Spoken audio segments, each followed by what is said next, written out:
साल के एसोसिएशन के बाद जब आपका स्प्लिट हुआ, कुछ सालों तक आई थिंक बच्चन साहब ने भी आपके साथ काम नहीं किया, लेकिन फिर एक ऐसी स्टेज आई कि उसके बाद ये जो थी रिलेशन रखने की रिस्पॉन्सिबिलिटी उन पे थी जी। ये कि एक आदमी अगर इतना लंबा काम करता है आपके साथ तो आपकी जो रिस्पॉन्सिबिलिटी होती है, आप जब बहुत बड़े स्टार हो जाते हो तो आपकी रिस्पॉन्सिबिलिटी होती है कि उससे मिलना जुलना जो भी हो, अगर वो लीन पीरियड में जा रहा है तो एक आपका जो लीन पीरियड में आगे जा रहा है तो उसका मालूम करना उसका या उससे रिलेशनशिप रखना ये आपका फ़र्ज़ बनता है, जो कि उन्होंने शायद किसी वजह से नहीं किया, इसी वजह से बिकी है वो पिक्चर। तो वो राइट्स हमको दे दो, और उसकी जो एक्सप्लॉयटेशन की जो फीस है हमको दे दो। यस सही। डैडी, आपके और जावेद साहब के एसोसिएशंस कुछ 16 साल के थे, उसमें से आपने साथ में करीब 15 फिल्में लिखी।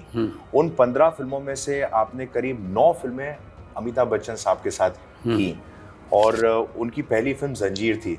उस वक्त आपको ऐसा क्यों लगा कि बच्चन साहब should be in the film, considering उस वक्त बच्चन साहब was not the star that he became और इज टुडे? तो why did you push for him और how come he came into the scene? देखिए, आपने पूछा था कि डेस्टिनी, उसमें उनकी डेस्टिनी का भी बहुत हाथ है, इसलिए कि अगर ये पिक्चर लोगों ने कर ली होती, एक्सेप्ट कर ली होती, तो शायद वो नहीं होते। कौन कौन थे जो? बहुत से लोगों को सुनी। अच्छा, स्क्रिप्ट तो बनती, कंप्लीट हो गई थी स्क्रिप्ट, समझे? जंजीर की बात करें आप? जंजीर की बात कर रहे हैं, वही एक स्क्रिप्ट थी जो कंप्लीट थी डायलॉग के साथ ऑलमोस्ट। तो वो जिन लोगों को सुनाई, जैसे धर्मेंद्र साहब माइंड में थे तो उनको सुनाई, तो उन्होंने किसी वजह से नहीं की, जो उनको हमेशा अफसोस भी रहा इसका। मगर क्या उनके अपने कुछ प्रॉब्लम थे, उसकी वजह से नहीं की उन्होंने पिक्चर। देव साहब ने क्या उनके रीजंस थे वो पता नहीं लगे, उन्होंने भी सुना। दिलीप साहब ने सुना अपना इसमें बैंड्रा क्लब के अंदर। और फिर मुझे मौका मिला दिलीप साहब से इंटरव्यू करने का, तो मैंने दिलीप साहब से पूछा कि आपने बहुत सी पिक्चरें की हैं, ये सोच समझ के कि ये मुझे करना चाहिए, ऐसी भी कुछ पिक्चरें हैं कि आपने छोड़ी हों और आपको अफसोस हुआ हो कि ये मुझे करना चाहिए थी? तो उन्होंने टाइम लिया थोड़ा और समझ गए कि मैं किसको कह रहा हूँ। तो कहने के हाँ भाई, 2 पिक्चरें मैंने की हैं ऐसी जो छोड़ी हैं जिसमें मुझे अफसोस हुआ कि नहीं किए। एक उनकी गुरुदत्त की पिक्चर, अपना क्या नाम था गुरुदत्त की पिक्चर? प्यासा। हाँ, प्यासा। एक प्यासा और एक तुम्हारी पिक्चर जंजीर। अच्छा। तो मैंने कही ये 2 पिक्चर हैं, मुझे छोड़ने के बाद अफसोस हुआ। तो ये जो फिल्में नहीं की जिन लोगों ने, आपने जो नाम गिनाए, बच्चन साहब कैसे आए इस फिल्म के अंदर? फिर जब ये पिक्चर के अंदर कोई लोगों ने जो किया, रिफ्यूज़ किया, तो राजकुमार साहब को भी सुना, उन्होंने भी कहा कि यार ये तो हमारी ज़िंदगी की एक कहानी ले आए तो किसी न किसी वजह से क्यों क्या, किसी की डेट का प्रॉब्लम था, किसी का क्या प्रॉब्लम था, किया उधर। तो हमको इतना कॉन्फिडेंस अपनी स्क्रिप्ट है कि हम किसी को भी अच्छे एक्टर को ले लेंगे, चाहे चलेगी पिक्चर। हमको इसके लिए स्टार चाहिए नहीं, ये हमारा वो था। अगर स्टार होता तो डेफिनेटली प्रोड्यूसर का फ़ायदा था, पिक्चर बहुत आसानी से बन सकती थी।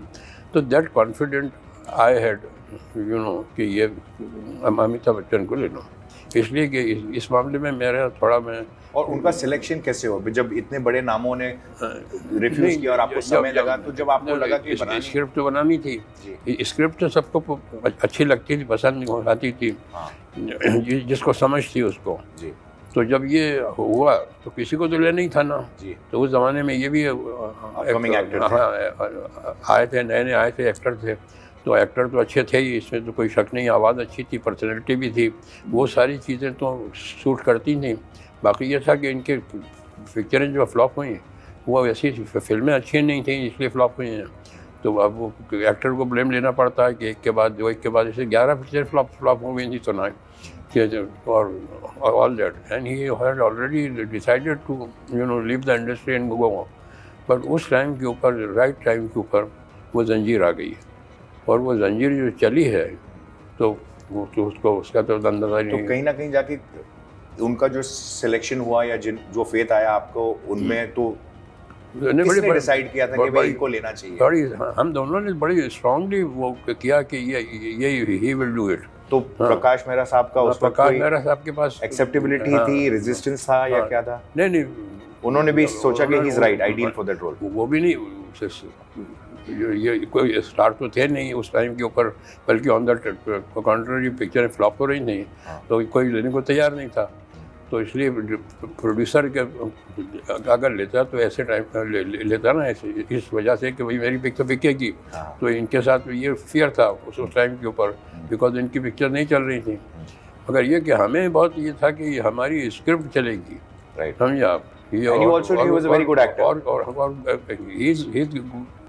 गुड एक्टर, वो हमारी पर्सनैलिटी जो हमको चाहिए वो सूट कर रही है, all that. And then we started एक बहुत स्ट्रांगली किया कि ले लो उसको पुश किया। मुझे शायद याद है कहीं आपने जिक्र किया था या कहीं मैंने सुना था कि आप लोगों को बॉम्बे टू गोवा में कहीं उनका कोई एक सीन, नहीं वो देखी थी पिक्चर, उसमें भी एक छोटा सा सीन भी किया था, तो वो अच्छा लगा था। वैसे हमें अच्छा लगा जो भी कुछ का काम किया था, अच्छा किया था उस वक्त तक। So that was a turning point for Salim Javed also and for Amitabh Bachchan साहब also. और उसके बाद आप लोगों ने कई फिल्में साथ में की, मेरे ख्याल से कुछ 9 फिल्में। नहीं, वो तो एक ऑलमोस्ट टीम जैसी बन गई थी। तो उसके बाद आप नाम शायद मैं जितने मुझे याद है मैं गिना देता हूँ कि आपने जंजीर की, फिर दीवार की, फिर शोले की, मजबूर की, डॉन की, दोस्ताना की, त्रिशूल की, शक्ति की, काफी फिल्में साथ में की। एक आध कोई मैं नाम, ईमान धर्म शायद एक ही फिल्म थी जो बच्चन साहब के साथ थी जो नहीं चली थी। वो फिर उसके बाद जो भी फिल्में की वो चली थी। तो इतने साल का एसोसिएशन उस वक्त, how was your experience working with Bachchan साहब?